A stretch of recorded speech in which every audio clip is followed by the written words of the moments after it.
नमस्कार. गीता ज्ञानमध्ये तुमचं मनपूर्वक स्वागत आहे. आजचा श्लोक आपल्याला एक महत्त्वाचा संदेश देतो.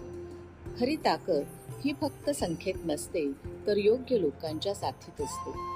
श्लोक: अत्र शूरा महेश्वासा भीमार्जुन समायुधी युयुधानो विराटश्च द्रुपदश्च महारथः.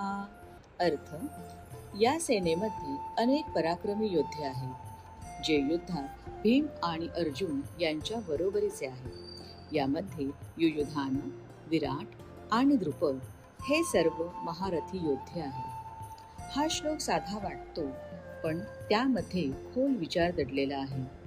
भीम अर्जुन समान याचा अर्थ दुर्योधन सांगतो की पांडवांच्या सेनेत असे योद्धे आहेत, जे भीम आणि अर्जुनासारखे सामर्थ्यवान आहेत. सेना फक्त मोठी नाही, तर अत्यंत बलवान आहे.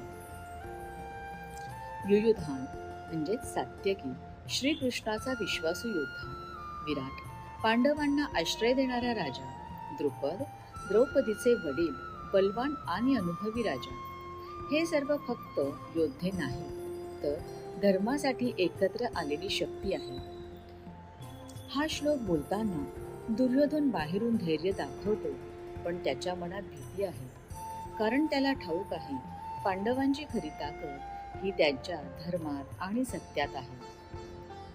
हा श्लोक आपल्याला शिकवतो, योग्य लोकांची साथ आपल्याला बळ देते. केवळ संख्या नाही, तर सामर्थ्य आणि गुणवत्ता महत्त्वाची असते. सत्य आणि धर्माच्या मार्गावर चालणारेच शेवटी जिंकतात. आपल्या आयुष्यातही आपण कोणाच्या सोबत आहोत हे खूप महत्त्वाचं असतं. जर तुम्हाला असेच भगवद्गीतेचे सोप्या आणि सखोल पद्धतीने अर्थ समजून घ्यायचे असतील, तर सोनाली स्टोरीजला नक्की फॉलो करा, सबस्क्राईब करा. पुन्हा भेटूया पुढच्या श्लोकासोबत. तोपर्यंत धन्यवाद. जय श्रीकृष्ण.